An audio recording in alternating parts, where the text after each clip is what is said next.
Hello, everybody. Hope everyone's doing well out there in the virtual world. Hello, hello.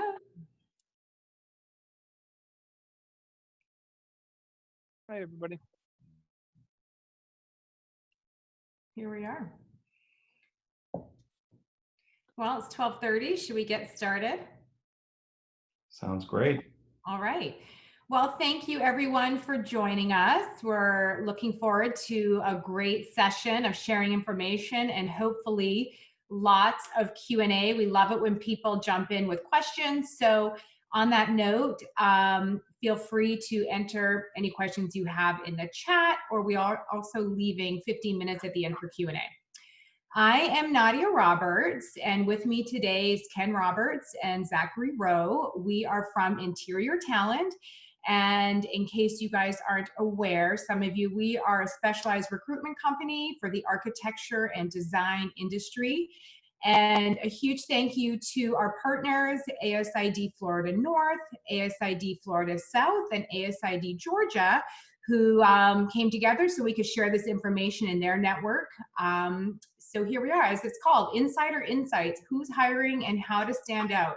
So this is a little more geared certainly towards a job seeker, but there is tons of valuable information, even if you're not job seeking, just information on tips you can utilize for profiles and all types of stuff. So we will jump right in.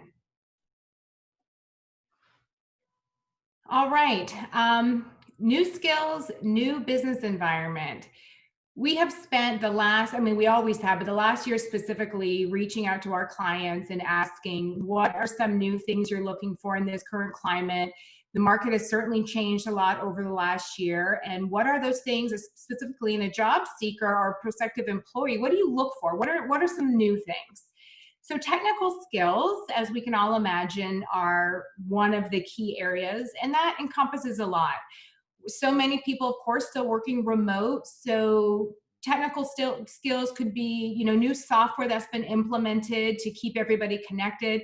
We are all now becoming experts on virtual communication. So whether you're using Slack or Teams or RingCentral or whatever that tool is, everyone in their arsenal now has a virtual platform to connect, which is great. So certainly that's a really key thing that prospective employers are looking for, being proficient and comfortable in that type of platform.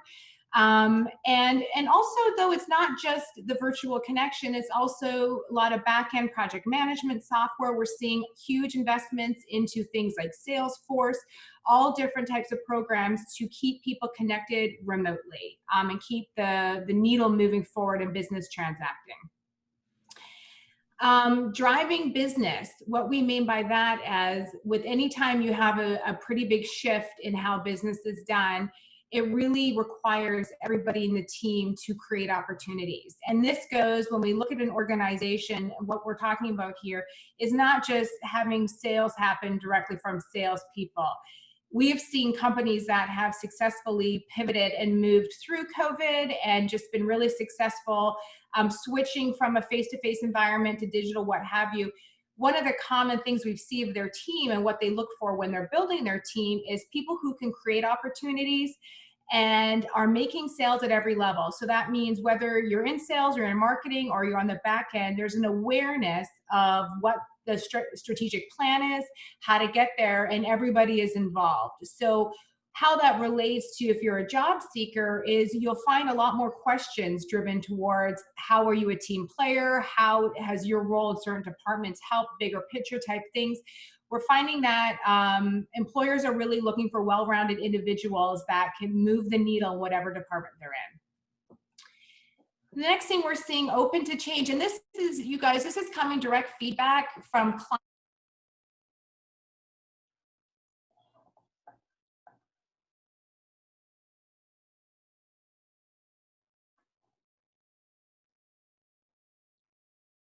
You've worked with or on your team that have had more challenges embracing these items. So some that are not as swift to adopt new policies and technology, some that are reluctant to change or feel uncomfortable change. So really one of the main things they look for.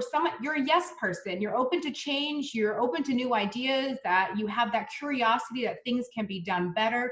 So that is a huge thing. And leading your team by example, whether you're an entry level person or all the way up to a leader, it's someone who can look around them and say, yes, there is a better way to do this. Let's figure it out collectively and do it. So that's a huge thing. As far as maybe you call that a soft skill or intangible, that's a big thing that prospective employers, we're hearing feedback on that.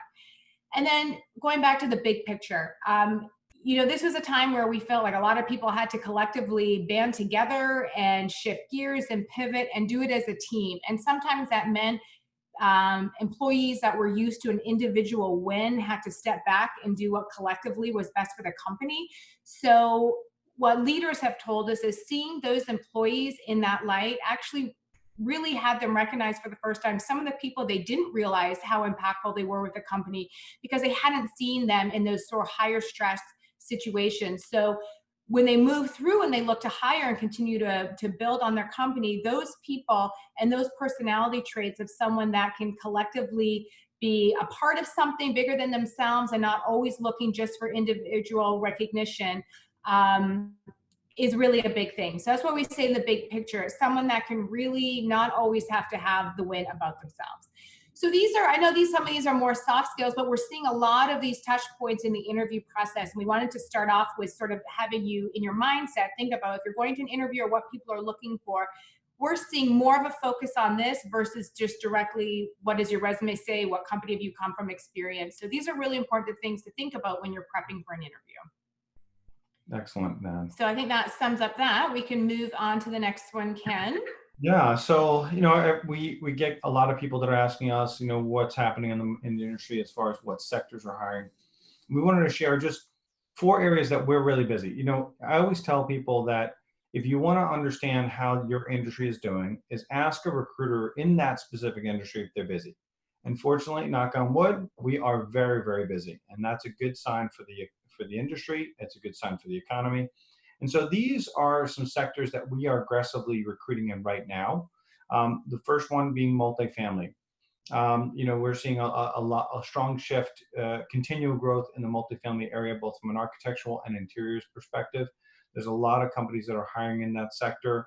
And we're seeing, and we put that on the bottom about being flexible and open to pivoting. I want to mention right away is that, pre-COVID, hospitality would have been on this. We know that the hospitality market is taking a hit.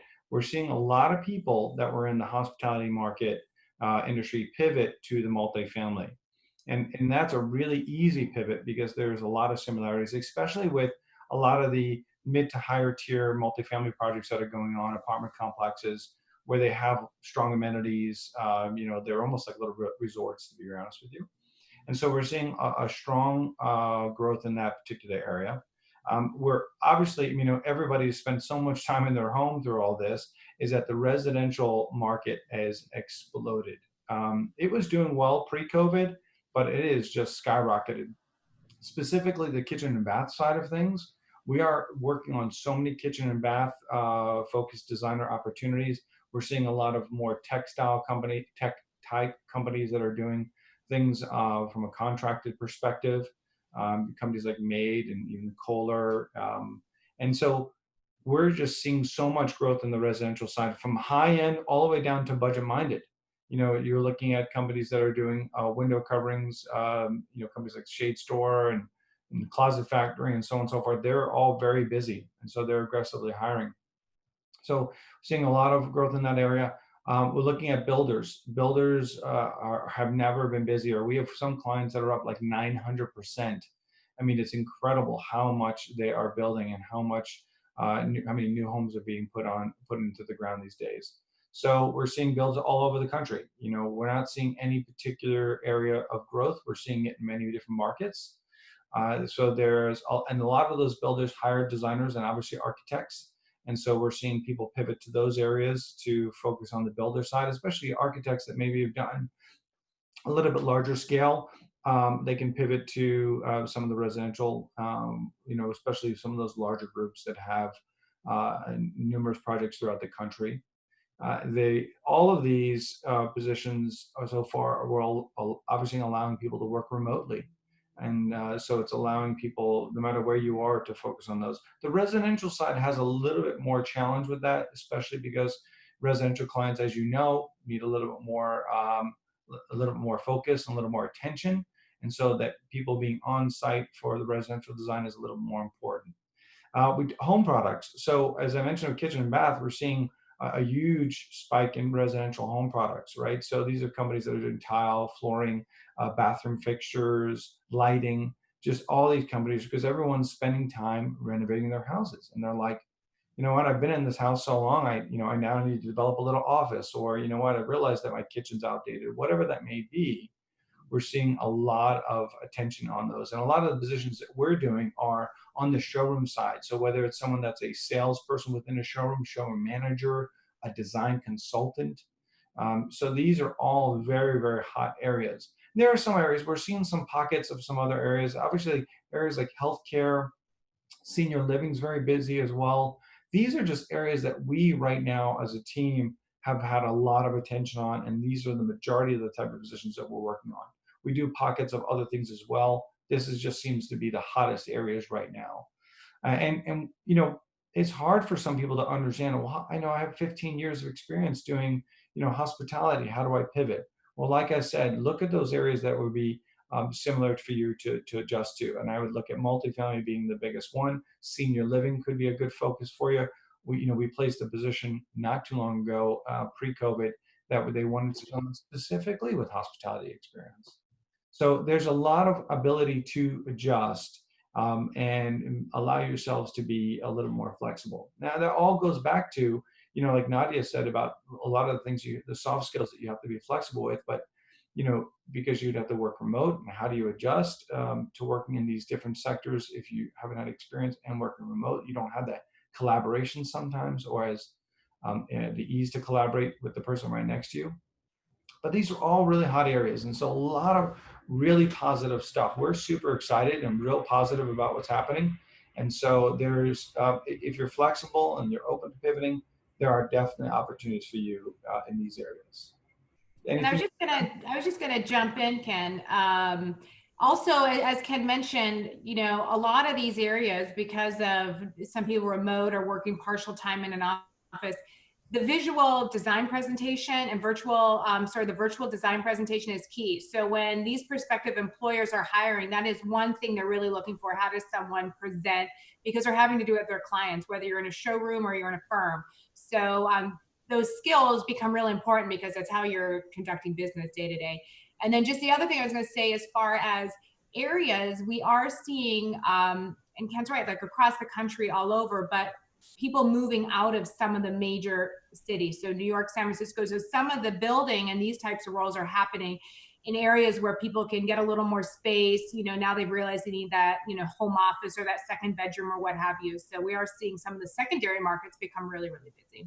Right, and on the other side of that, Nat, is that those major markets, people that are leaving those areas, like New York, for example, fortunately, people can work remotely. So right now, we don't know how long this is going to be a comfortable setting for design firms and architectural firms, where people can work remotely and they're comfortable with that. We think that this will extend for another year or two. But let's say, for example, everything, we get a vaccine, things get back to let's say somewhat normal. Companies are going to want people to be back in the office, right? And so with all this exodus from areas like New York and some of the major markets, right, people are not going to want to commute back into those areas, right? So that will open up an opportunity for people that, if you're okay with moving to those areas, that there could be more opportunities for you. So that's where the flexibility, I think, needs to also come in, is that, relocating, going the opposite direction, going against traffic, might help you to look at opportunities in areas, specific geographical areas of the country. But we think that there's still a lot of growth to happen. We are very, very pleasantly surprised about how quickly companies have rebounded, and how much construction is going on right now. And I'm going to just answer a quick question because it is relevant what we're talking about. Someone just popped in the chat and said that, do the actors, do they feel like they're looking for someone fresh out of school or someone with less experience? So I think it goes back, I'll answer it real quick. It goes to the opportunity. In the showroom type environment, you can tend to get away with a little less experience and learn the product line if you're someone that's comfortable client facing and selling and doing those things. Multifamily, once again, if you're going in for a mid-level role, they definitely want to see experience. Same with residential. But we are seeing clients open to candidates that have just 1 or 2 years experience. It really depends on how they're bolstering their teams.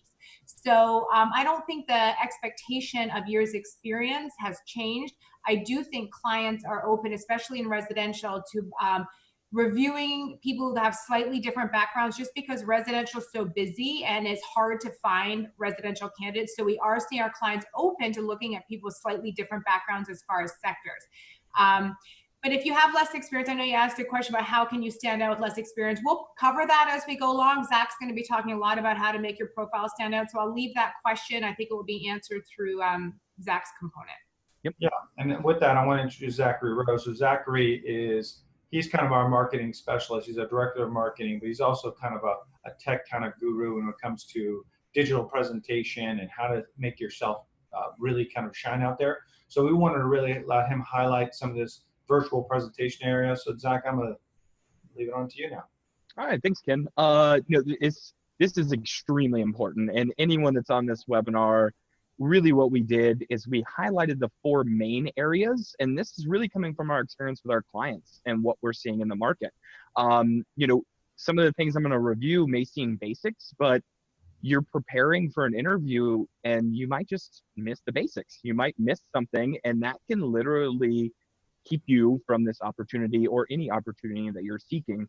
And really you have to kind of, as I tell anyone that I work with and coach, I say, you got to start from the beginning. You really have to stop and approach every opportunity from the start point. You can't say, I've already got my portfolio ready. Everything's already done. It's there. Well, no, this is another opportunity. We have to start again. Let's see what we can use and also leverage the feedback from maybe a previous interview that didn't go so well. So the first is really LinkedIn. I mean, everyone, I hope, on this webinar has a profile, but I'm really going to dive into some key pieces of your profile. And then I will show examples later of what I mean of what you need to really work on your profile that can help you stand out. So first is a custom URL. A lot of people may not realize, but in the settings of LinkedIn, you can go to your profile and actually change what the URL states. So instead of on your portfolio or your resume, you have a very long URL with numbers and letters. You can actually change it to your name. It's extremely ideal because it actually helps with Google itself to pick up your profile and really connect it within all of your social presence that's out on the web. So it would be one key place to start. But then other is your photo. I definitely will show you a comparison photo that I have done to really hone in, but your photo is key. Think of it this way. You right now may be up against a ton of other people after the same opportunity. That HR really could take 5 minutes to look. And if they jump on your profile and they say, there's some shades, what is this? Are they in a group setting? What's happening? That photo can really tell all. LinkedIn really has to be your resume, just digitally done and very clean and streamlined. But then when it comes to keywords, so as Ken mentioned, I'm a keyword guru. It's actually kind of my specialty here. I really jump in and find candidates in the market based on keywords. That's exactly what clients are doing. So when I speak of keywords, it's really just like any SEO. It's what are you good at? And you have to repeat those keywords over and over. So when you're filling out your profile, you have several different areas, from your tagline and motto to your bio piece to what you were doing in your roles. Every single one of those needs to be completed, and they need to hit on the expertise that you know. As those keywords are repeated over and over, algorithms from LinkedIn, from Google, from Indeed will be picked up to allow your profile to come to the top. Every single week, and actually every couple of days, I'm constantly looking at reports of scrapes of keywords. Keywords are key to get you to kind of stand out. Now, I won't say, and I hope that you don't take it and go, okay, I'm going to my profile and just putting everything that I'm good at all the way down it. It does not have to work that way. It can be a highlight preview. Your bio can be a paragraph, but in that paragraph, if you're a designer, I am an interior designer. that is designing projects in X design field. You're repeating the word design over and over, which allows you to stand out and get picked up higher in your rankings. And then projects and resumes. You can easily upload these onto your profile, and we highly recommend it because it's your work. You need to show your abilities. And really, honestly, I mean, my wife's an engineer. I say all the time, I'm like, oh my goodness, look at all the amazing work you've done. Why aren't you just giving yourself a pat on the back? Show what you do out in the market and really show off your skills. Having those on your LinkedIn, you never know that a client may just see you and see an award that you won. They see all your design, and next thing you know, you're networking and you happen to get an offer to come over to their team. So it is really key to highlight that LinkedIn profile and really beef it up as much as you can, because that, I have to admit, even our team, it's our first stop. It's our client's first stop. And even when we do submissions and we're talking to clients, they go, well, where's their LinkedIn profile? We need to see it. What does their social media look like? Which I will definitely get into talking about that. But they want to see, what is your digital footprint? As we can all imagine, it's 2020. We're in a digital world. Our digital footprint is important, but we just need to control it. We need to put out, who are we, and what's the message that you want to put out to the world of who you are. And you really need to tailor that to you and continue to tailor it. Again, LinkedIn isn't a let's do it and forget it. It's a constant update. It's just like your resume. It's literally needs to move with you. If you're doing a project, and I tell any of our placed candidates, I say, why aren't you at 6 months going back on and updating? Hey, I worked on all these projects. Here's my new updated portfolio of what I'm working on, and keep it as a running update. Because one key is when you start your job search, you then have to go back and go, wait, what did I do on this project? What was my skill set? Who was my project team? And that knowledge just kind of fades away. I mean, our brain can only take so much, right? So you can't just keep cramming it in. Some things will get lost, but if you're constantly updating, you never have to worry. Which leads me into the resume and portfolio.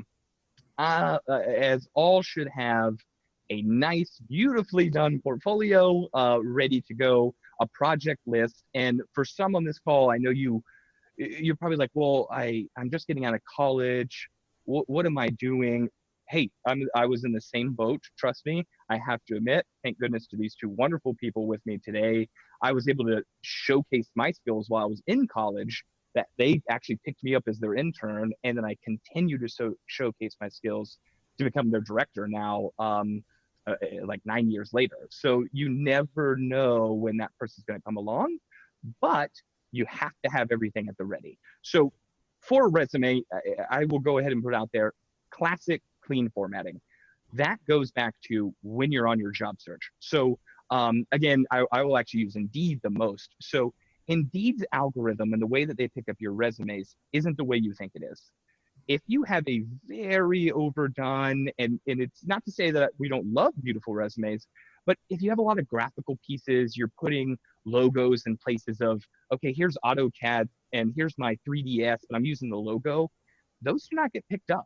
When you are uploading those and those profiles, that gets lost. And actually on our end, sometimes it comes in as just messed up coding. So we don't know. We don't know if that's what you're working on or what those are. So having a clean, classic format is always key. Actually, when you work with our recruiters, they'll show you, they'll say, hey, let's take a little bit of this off. Let's go short and simple. And that does come down to it. I mean, some people, they do have a lot of experience. So your resume may go on to 2 pages, but you're really looking at that 1-page clean snapshot. Who am I? How do you get to your social channels? What's my bio? What is my recent experience? And what was I doing in those roles? Don't forget that. You can't just have what your title was, but really what were the main top pieces that you were doing in that role that can transition to the role that you're seeking. And then the same for the portfolio. So when it comes to portfolio, there's kind of 2 pieces here. And actually, excuse me, I'm going to back up a little bit.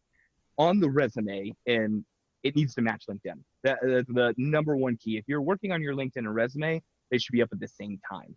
Because what's going to happen is a lot of clients, and when we work with them, we review the resume with them, we go over, but usually, typically, they go, hang on, let me open their LinkedIn.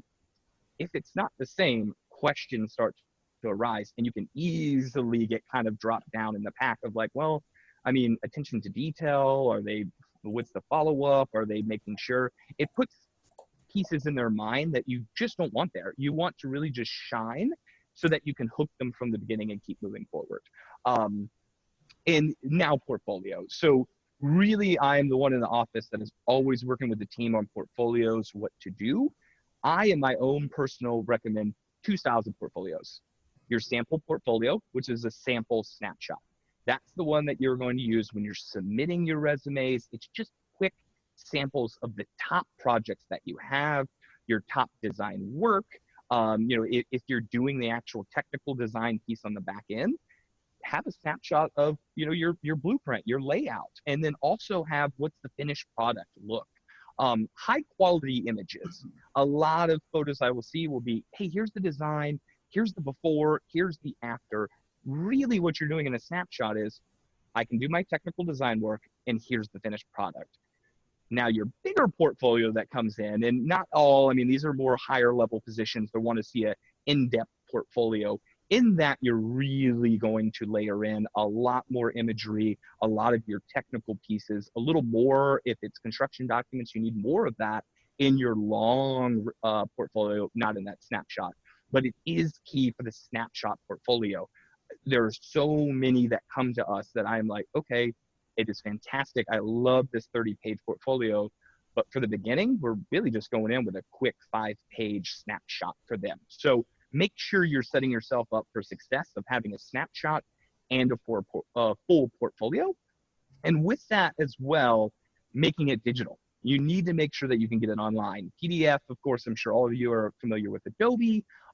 If not, we do have a resource page that can really help you out on our website of how to really jump in, use a 30-day trial with Adobe and get your feet kind of, back on the ground with it and how to utilize it. But you can make your portfolio digital.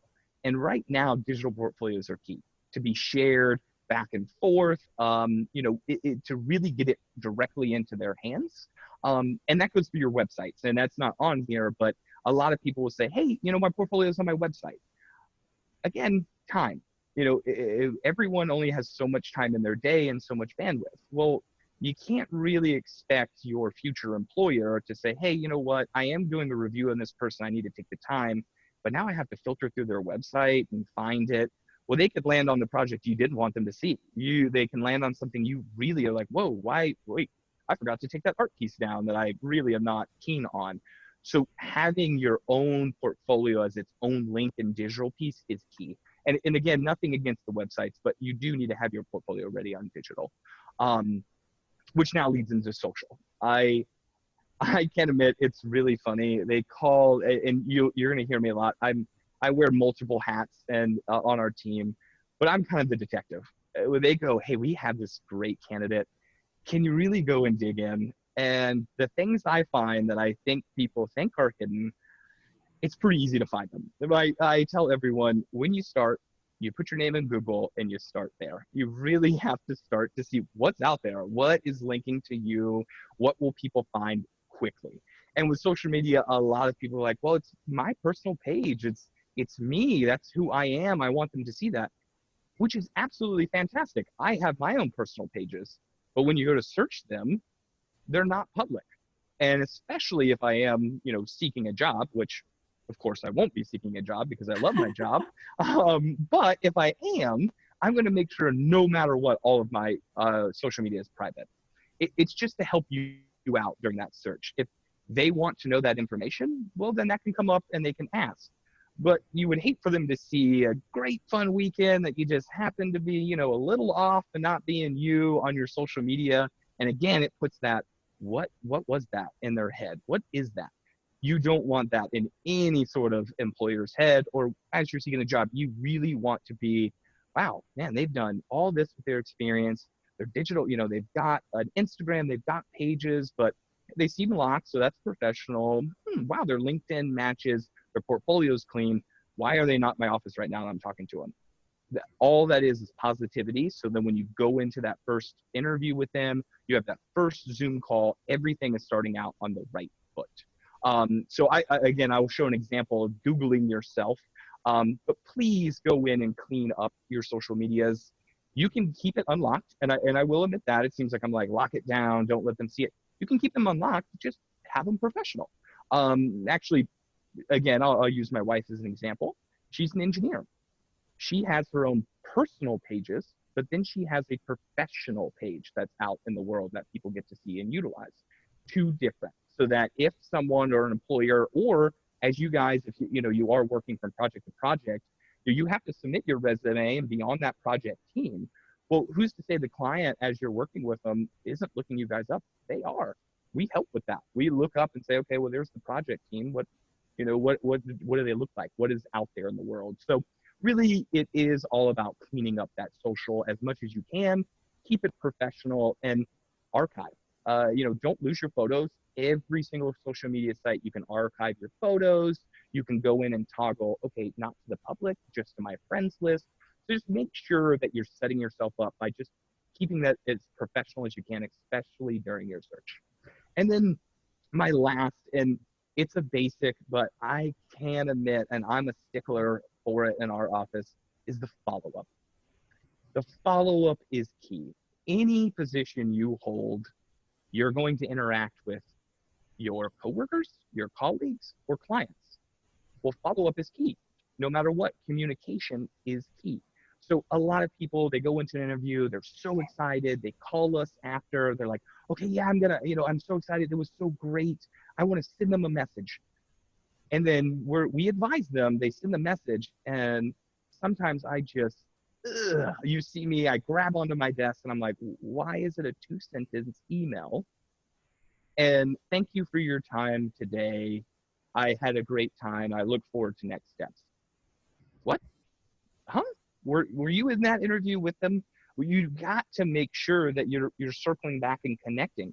If you're going to send just an email, make sure you bring up points that are in the from your conversation. Make sure you're tying back that conversation. It shows that you're engaged into the interview. It shows that you want to know more. It shows that you're really interested in their company. And again, we have resources and we'll work with you. If you're going into an interview, you're going to do homework before you go into that interview. If you're not, again, you're not setting yourself up for success.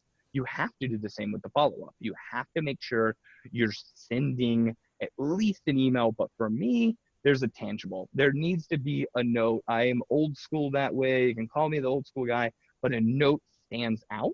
I actually have notes at my desk of everyone. And when I think of, hey, I loved working with these employees and we do need some extra help, I'm usually to my thank you stack first of like, you know what, this person followed up. They were really on it, professional. And I go back to that each and every time.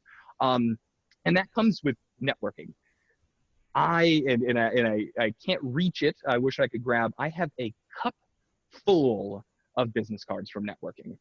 One key, and I tell everyone and anyone I'm working with and on my team, is when you go out to network, take time then that night, the next day, to sit down and follow up to those people you connected with. It's not just the networking event that you're leaving them at. You have to make sure you continue that conversation. Connect with them on LinkedIn, but also don't just make it easy like, hey, it was great seeing you last night. Let's connect. Connect on what you talked about. Hey, last night was fantastic at that networking event. I love that you were working on X project. If you ever want to bounce ideas or grab a coffee, let me know. It's a warmer connection, and you never know that networking connection could lead to your next position. It could lead to, oh, wow, they work for a competitor company, but we have a great rapport, and really it keeps you top of mind in the industry. You want to always keep your virtual presentation and yourself at top of mind and as professional as you can be as you're working towards an interview, or really if you're not working towards an interview, you just want to keep yourself in your industry as professional as you can. And again, I'm all about it. Pat yourself on the back. You are working hard every single day. Show it off. You may not think people want to see it, but they do. I sometimes get in a little rabbit hole when I just need a break and I'm like, I need some creative time. And I'm scanning profiles and going, wow, look at all the work they did. That's got to be tough. I'll send you a little note. Hey, that was amazing. Great job. Keep it up. You never know when someone will see that. Before I jump into examples, I wanted to see, Ken, Nadia, do you have anything else you wanted to add in kind of on this virtual? I have one point. And am I frozen or not? I froze earlier. Am I good? You're good. Okay. One thing I was just going to say about the portfolio piece is one thing that I do feel like people ask us a lot is they maybe are at a company for years and all of a sudden they found themselves, they've never taken any samples. And they say like, oh, I was never allowed to. So here's our take on this, because at the end of it, you have to have something to show. So agreed, and I'm not speaking of if people have signed certain legal confidentiality, I'm not suggesting in any way to go against it, but what I am saying is that to collect the work that you did, you do not have to put it on a website, you do not have to put it anywhere public. However, when you go to search for a job, if you have been somewhere for a chunk of time and have nothing visual to show for it, it is not to your advantage. So what we tell candidates is if you're able to take it, you keep it. And when you present your portfolio, you can put specifically on the page, work done at XYZ company, write exactly what you did. Did you do the FF&E? Did you do the CDs? Like what were you responsible for? You're not taking ownership for it as far as like taking that company's name. You're just showing what you've done. And it's really important you do that through your career, or you don't have anything to show. We had recently with some job changes since, March and April, people come in and say, I have nothing. They told me I couldn't take anything. And it's like, well, once again, we're not saying going against anything you've signed or whatever, but we do believe there's a reason why 95% of people have work to show. It's because they're taking what they've done and they're only showing it if they, where it's appropriate. I think that's important. Yeah. Yeah, that's a great key point. Yeah, and I'll add, so, all this information, and, there's people on this call that I know that have been in the industry for quite some time. And then, when we do this, people think that maybe is this more for people that, are just getting into the industry. This is not. This is absolutely, it is amazing what we've been seeing about people that have not had to look for a job in a long time, or had just not kept up their digital, presence. And so now, because everything is so virtual, that you really have to take the time, like Zackary's saying, is to go through and really update it and make sure it's fresh. Just like you would, if you're working at a company, or let's say just in life, you're not going to, you're going to update your wardrobe, right? So you're just constantly trying to refresh yourself. And this digital and virtual presentation is just super important for you to kind of keep it fresh and updated. You want to make sure it's staying along with what you've done. And I think that, everything from, we'll talk about pictures in a second, but from your picture, we update our pictures quite often. And I think it's important because, listen, I don't look the same way I did when I was 25. That's just, I like to think I do, but it just, unfortunately, I don't. So I think it's just important that be who you are. Unfortunately. I had a mullet back then. Okay. There might have been a mullet. Yeah. No, but you be who you are, right? And I see people, and to Zach's point, when I meet people out and I see their LinkedIn profile picture, they are completely different people. You do not need to keep a picture on there from 20 years ago. Put the picture where you are now. And people are worried about, oh, well, I look older, and is there ageism, whatever. Ageism is an experience, right? Our clients want experience. They want people to have the skill set. And so when you have a longer career, you have the experience typically, right? So I just want to say that all this information is designed for no matter whether you're just starting out, just getting out of school, or you're a 25-year veteran in the industry and you're looking, now you have to pivot from hospitality to something else or what have you. This information is crucial because the amount of time that someone takes to look at who you are digitally and virtually, right, is not much, right? And so, the average resume gets about 2 minutes of review, sometimes less. I think it's like sometimes 45 seconds to 2 minutes. And so your digital profile is going to be getting just about the same amount. So if they're skimming through it and there's something that it just rubs them the wrong way, and Zach will show you some examples of things that aren't right, but you're out. You're not on the list, right? And so this is just really important. And I hope that people on this are really understanding that this is for all levels of experience. And we've seen this with C-suite people too, folks, even all the way to executives. You would think that level of candidate would keep their profile updated, but it doesn't happen. So just something to think about, and I'll turn it back over to you, Zach. Yeah, no, if you want to jump over to LinkedIn example, I really want to show you guys what I mean with your profile on LinkedIn. So I'm going to use Nadia's profile, for example. It's completely filled out. What you're going to see at the top left is the URL. There's no missing that that's her page. She has gone into the settings and switched it. Now, also look how clean the URL is. So if you can't embed that URL on your portfolio or on your resume to where it's a clickable link, if this link is visible, it's clean, it's easy, it's not taking up a lot of space. I would highly recommend that you switch your URL to your name. This is also, as I spoke about before, for Google SEO and scraping and pulling it up of what you're going to find on the internet when you go to Google or Bing or whatever your favorite search engine is. It's really going to help you move up your profile. And then what we're also going to see on her profile is professional picture up. It doesn't have the shades. Oh man, I'm really gonna dive in on the next one for about the shades photos that I see. But what you'll see is the top motto. You can see what her position is and what she's connected to. Also on there, where is she at? It really is key. A lot of people, they leave off like, I'm in Boston or I'm in Orlando or I'm here. Sometimes people go to profiles, they're like, wait, what? Where are they? I mean, we have no idea where they're located. Their experience is in New York, but then the previous was San Francisco. Let them know where you're at. It's okay if you are relocating to be in the city you're in. You're open to relocation. That goes to your settings. If you guys are job seekers, make sure you're turning on in the background in your settings portfolio to I'm actively seeking a job so that recruiters for clients, and I know some of you guys, you may not have worked with recruiters and you don't want to be inundated, but honestly, your recruiter's your best friend. They have the ear to the ground to the client. They know what's happening in the industry, so they're helping you out, and it's a free resource, so why aren't you leveraging it? But clients are looking too. They have the same type of software that we do that they can go in and look. But then really where I want to let you guys know is the experience and skills. When I go to pages, this is empty. It's just, I am a principal at X company, I'm a senior interior designer here, and there's no details or portfolios. As you can see on Nadia's page, she has it uploaded. So people can immediately click on her documents and you can upload them on every single experience you have.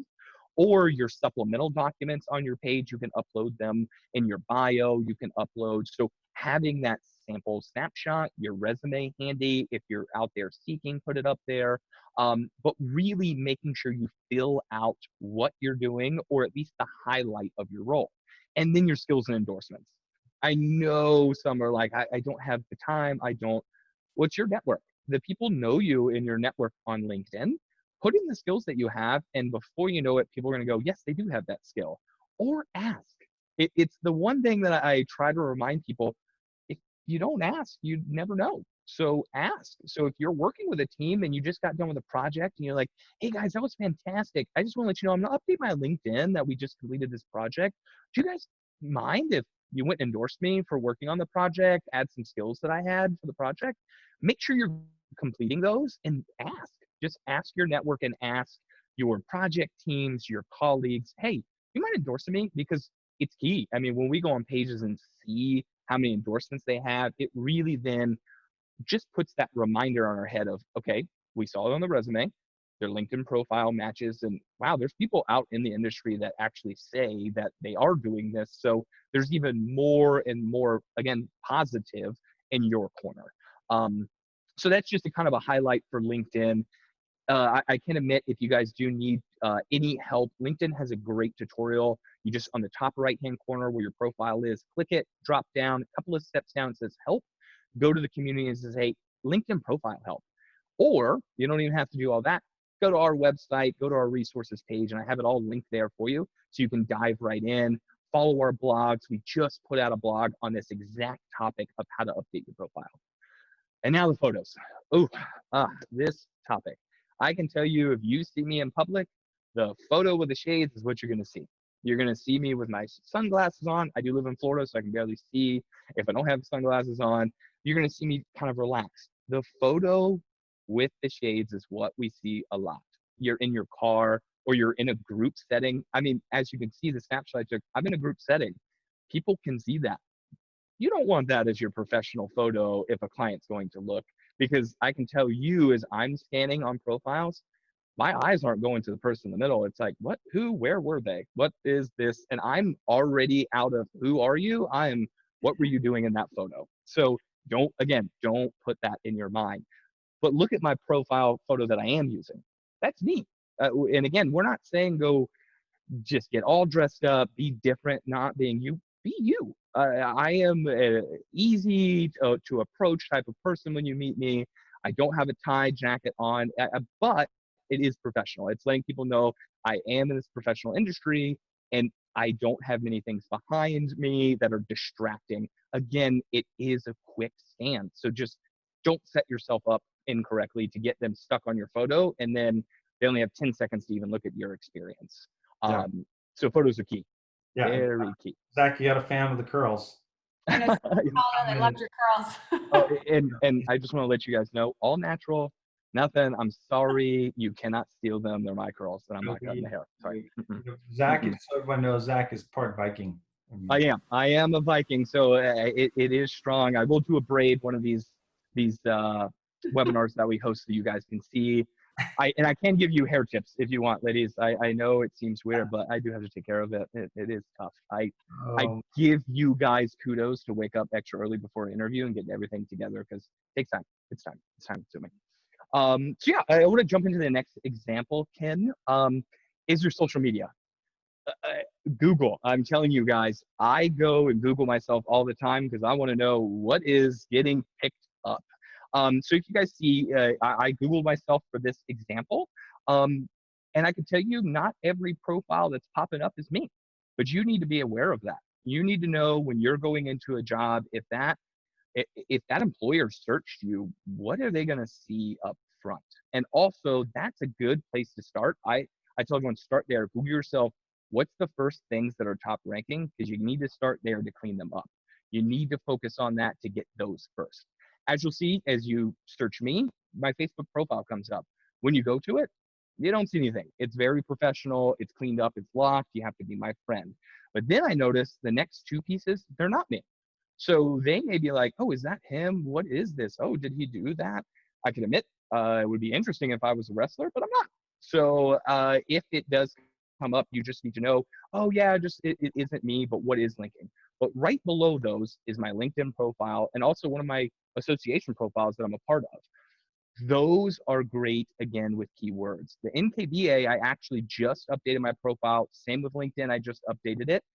Again, keywords and scraping. As I updated it, it did fall in ranking with Google for a little bit, but right now it's moving back to the top. So with my updated profile, it will then start to rank as my top keyword search. And same with my NKBA. But if you have association profiles outside of your resume or your website, make sure those match too. Everything is key for someone to search. But again, always Google yourself to see what's out there on your social sites. Yeah.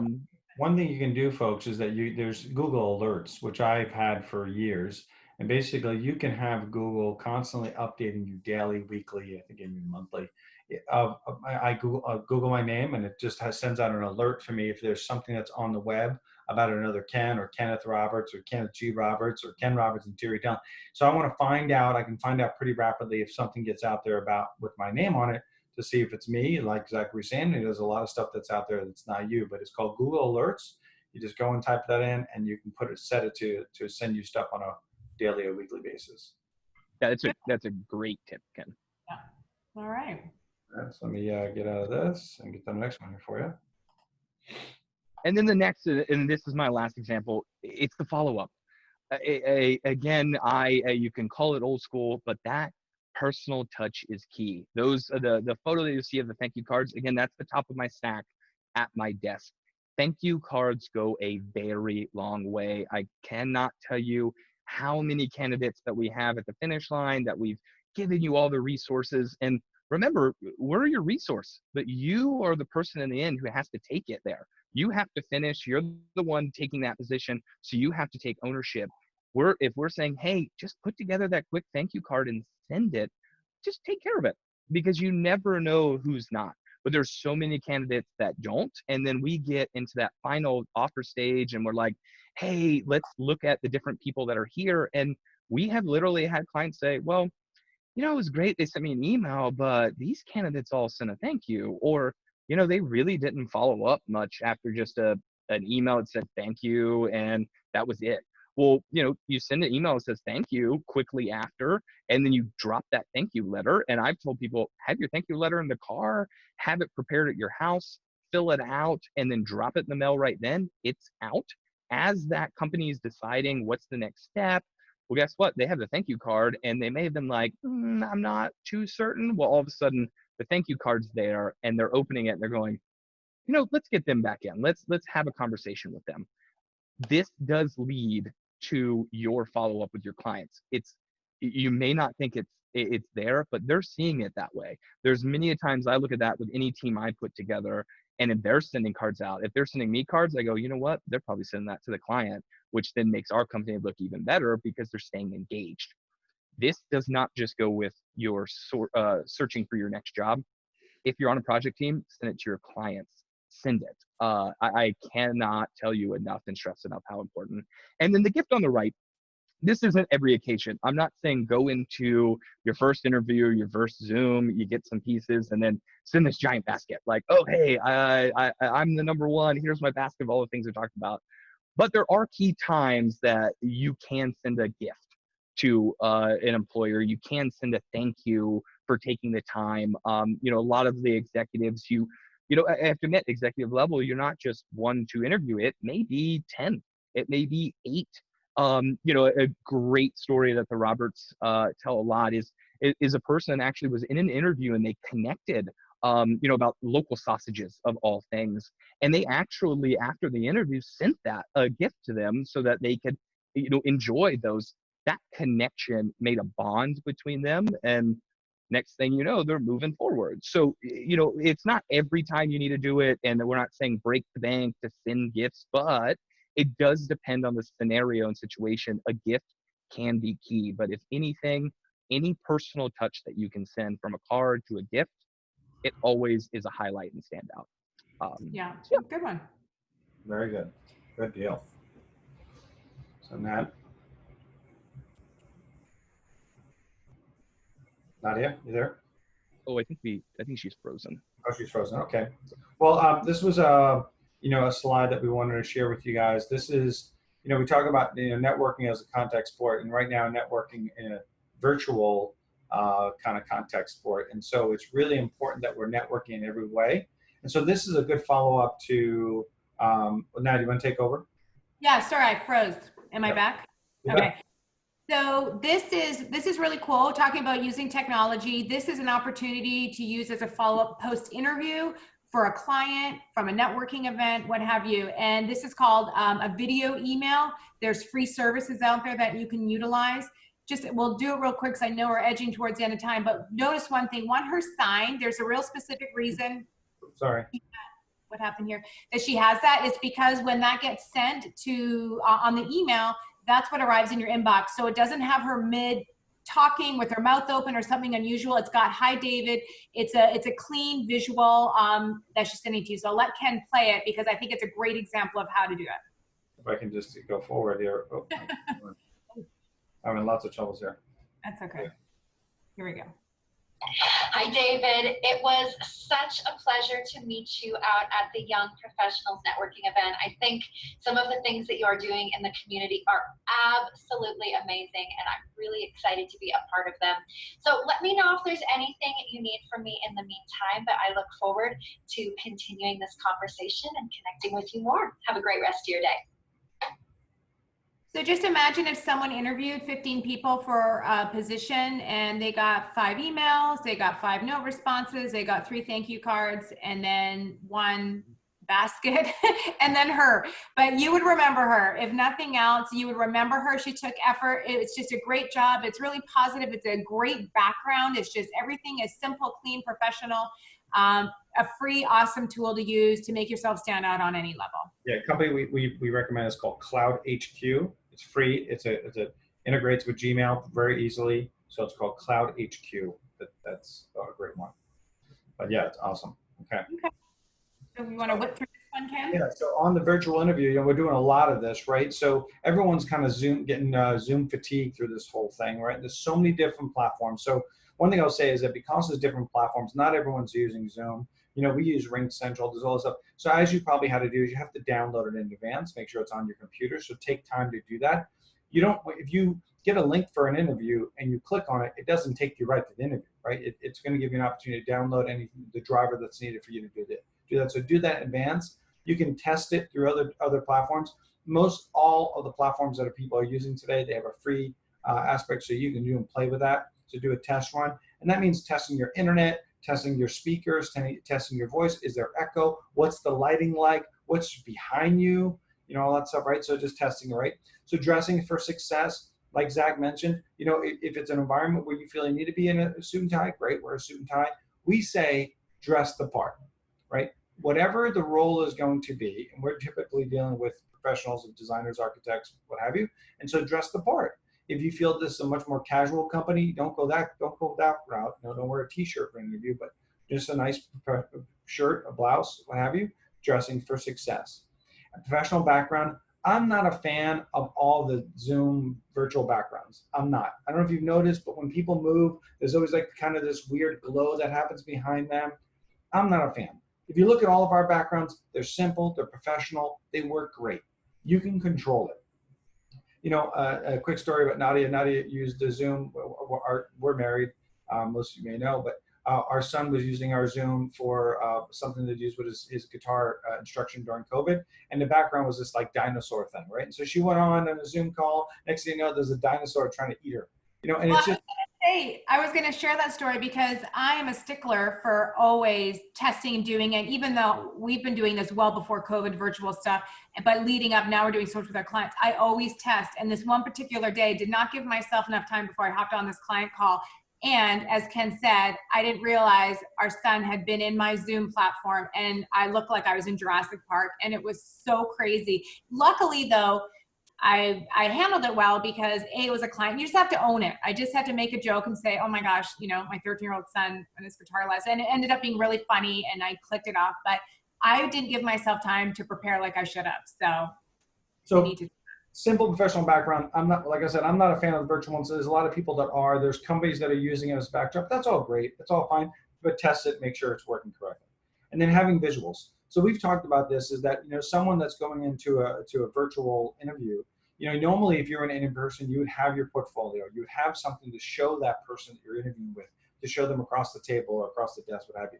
In this particular environment, you can have something virtual where you can actually share your screen, like I'm doing with you guys now, and ask permission to do that. They'll give you an opportunity to share, or you can send something in advance. So you send something in advance that you're going to present to them in your interview. You give yourself an example to show them their work, show them a set of CDs, show them some architectural renderings, whatever that may be that are important. I think that people forget that it doesn't need to be just face-to-face or virtual face-to-face, that you can show them something, show them your work, right? It adds another level. This whole thing is about how to stand out, right? So the things that we're sharing is how to stand out. I would say 99.9% of the virtual interviews that happen, they just have a conversation, and that's great. But if you're the one that says, listen, hey, Mr. Smith, I have a digital portfolio I would like to present to you. Can you give me permission to share my screen? And it's very easy to do. It's 2 seconds, and they can share their screen, give the opportunity for you to share the screen, show some cool stuff, boom, you stand out. And then going back on that too, if that feels like uncomfortable for you, download the version of it, put your friend on a Zoom with you or a Teams or a what have you, and practice it till it's fluid. Practice makes perfect. We all know that. So exactly. There is a couple questions. Did you want anything else on this, Ken? I did want to just speak. No. Well, we can answer any questions we have. Go ahead. Okay, I didn't know if people had to hop off right at 1:30. One person, I think it's a very fair question. She said she's a student, and what do you put in your LinkedIn profile if you really don't have any experience? One thing I'll say to that, of course, internships, anything you could possibly put related, but it's also really important to put things and clubs and sports and things you did even high school. So if you're just in college or graduating, high school and even in college times, those are still relevant. As you get further in your career, you're going to remove that. But we look for, when we're hiring or clients are hiring entry-level people, if they played sports, if they've been on a club, if they showed leadership to generate and be part of those clubs. I know when going back to using Zach's own wife as an example, I remember when I first met her, we started talking about, she started this really amazing club for females in engineering. And it was really, really interesting. And correct me if I'm wrong, Zach, but one of her first post-college jobs, that was something that was really intriguing to her employer about that club she had done. Yeah, absolutely. Actually, her employers that it will not let her leave to this day, they actually had her present her club to them even during the interview process. It's called Big Screen Engineering, and she just was like, I need to do something in college to really connect people, and she did it, and it was big. And again, she only had one internship, so she was like, I feel like I'm a little behind, but she wasn't. The clubs, the associations, they were key to really lock her in. So yeah, no, that was a great example. I think sports there's so many employers I know that love people that have done, because of all those elements, working with coaches, all that. So even if you think, oh my gosh, it's not design related, retail experience is huge. If you're going to go work in a showroom or anything, having worked with the public when you're a junior in career, we love people that have worked in the restaurant industry because of all those skills. Now, once you're in your career and you've got a depth of experience, it is now inappropriate to put your restaurant experience if you have a whole bunch of design. But when you don't, if that's what you've done and you're looking for your first job, those things are really important and people do notice them. Yeah. And the other question we have here is about, do you have any thank you card ideas for a completely virtual company? There are a number of platforms out there where you can send a virtual email thank you card. So there are opportunities out there. I can't think of particular ones. I think Vistaprint actually does have a platform. There's virtually, but there's other ones, and they're all usually very free. I think that, if you're going, to Zach's point earlier, if you can send a thank you card because they don't have a physical office, then just send a really well thought out, detailed email that really highlights the conversation, highlights. That's better than a digital card. Yeah, right. So something that really highlights the opportunity that you spoke about, and really, to stand out in every thank you email I say is talk about something that really connected you. Whether it's when you did your research, did you find out they went to the same college? Did you find out you were fans of the same sports team? Did you find out that they actually worked on the same project in a different capacity? Something that connected you is what you would highlight, because that's what makes you stand out. If your email, or your thank you email is the same as the other 15 people, well, it goes in that same pile. You want to be put at the top of the pile, and little things like that will help you stand out. So yeah, and to piggyback that, Ken, you remember who you're interviewing with. If it's a virtual company, then that virtual video follow-up may be key. You have to showcase your skills. And that's what I wanted to remind you. Showcase your skills for the company. If you see on their website, they're out in the community doing charity work and then that type, make sure you have that featured on your resume. Make sure you're talking about that, because it shows you're woven into their culture. And then again, if it's a digital company, do the digital follow-up, a fantastic email, do the little video we showed you. Really showcase what you can do so that it continues to stand out compared to everyone else. Yeah. One other question here, someone asked that they are an international experience. Is that something you put on your resume if you hear it? And yes, if you've gained experience internationally, just what's really important is just don't assume people may know the companies. So I think in those situations, if you're writing the name of the company, please put in a describer that it's a XYZ type of company, what it is, because here, oftentimes, if it's a company everybody knows, they know what that means. Although we recommend always putting the company on there, what they did. So yeah. Yeah, one last thing was in the chat. So someone asked about, is there a source for evaluating portfolios and resumes? There's a lot of great companies out there that I think do good jobs with resumes. I wouldn't say there's one we necessarily highly recommend. We think that people can, if you keep it simple, and if you work with a recruiter, the recruiter will always help review that with you and give you suggestions on making changes to that and your portfolio. As far as your portfolios, talk to your peers. Talk to people that you respect. Ask them to give you a real perspective of how you present your portfolio. Someone you maybe was a mentor, someone that you admire, maybe you worked with, but utilize your peers that are in the same industry, obviously, that can really look through that and say what's there. And I was just saying, a portfolio, whether you're starting out or whether you're a seasoned veteran, you really want to tell the story. A portfolio has to tell the story of a project from conceptual to completion, right? And all completion is different areas, whether it's a rendering or actual built project. Last question we'll take is when submitting, oh, the other one's coming. When submitting for a position, some companies have automated systems which seem to put the applicant at a disadvantage to get through an actual person. Is there a key to get through these? Well, I'll mention, and Zach will probably point it out too, but the keywords, right, is that in order to get your resume kind of gone through the system and to be able to put to the higher part is noting what was the job description and the keywords in the job description and make sure they're in your resume. That is something you did. Don't put something you're not done.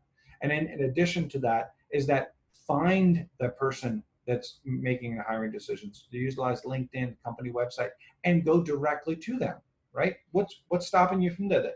Usually the company, right? Most companies are advertising who they are. Unless you go through a recruiter, we usually keep that information confidential. But if you know who the company is, go directly to the decision maker. And if that's not necessarily the decision maker, maybe they'll connect you to the person that is. But be tenacious, be friendly, aggressive, right? Anything you want to add to that, Zach? No, that's exactly it. It's the networking. So a lot of people, they submit the resume and they're gone. They're like, hey, they'll look at it. Connect. Go to LinkedIn. Connect. Follow the company. See what they're doing. Connect with the project team. Really network and put yourself out there. Find the hiring manager. And really what I say is find the team that you want to work with. Connect with them. Follow what they're doing, give them kudos. If they're putting out their projects online, comment on it. Hey, there's this, but there is nothing wrong with submitting a resume to a company, going to LinkedIn to that HR or to the project team that's hiring and saying, hey, your company's fantastic. And then just write a little bit about yourself and connect with them. You never know, they may say, hey, I'm going to shoot it over to HR and you can come in that way. But with that, I just want to let you know, we do have our social media up. I do ask everyone on the call, please follow us. We have a lot of resources we're putting out daily. We have jobs that are hot, from LinkedIn, Instagram, Facebook, whatever is your preference, connect with us. On our website, we have a resources page. We have tools for you, especially if you are after one of the positions we're hiring for. We'll do the reviews with you on your resume and your portfolio, and we'll set you up for success. But again, the piece I want to leave you with from me is it's in your court. Everyone can help you as much as humanly possible, but you have to be the one to get it to the finish line. So utilize all the resources that are out there for you to just put that best foot forward, and you'll really stand out if you just take the time to research and set yourself up for success. Absolutely. Any closing comments, Ned? No, I think that's great. I think we covered it. Thank you. Yeah, so thank you so much. If you have any additional questions, I know there's a couple questions that we didn't answer. Please email us. You can email any of us, all of us. Like us on Facebook and Instagram, and follow us on LinkedIn. You can connect with us individually. We're all on there, obviously. We really appreciate your time. We appreciate the opportunity that ASID has allowed us to connect with you all, and we hope that we gave you some insights. Listen, there are positive things out there, right? We got to be careful with COVID and all that, but there's good things in the industry. We're excited at what's happening. We're busy, all good, positive stuff. So on that, I'll say we look forward to the next opportunity that we can present some more ideas with you, that things that are happening. Please email us if you have any additional questions. And we want to thank you so much again for the opportunity of allowing us to share our 17 plus years of knowledge. We're going to be 18 in January. We're so excited about that. And I'm glad you didn't see me with my 25-year-old mullet. So on that note, I will say thank you very much to everybody. We look forward to seeing you in the future. Go out and vote, wear a mask, and have an awesome, awesome day. Thanks, everybody. Thank you. Bye.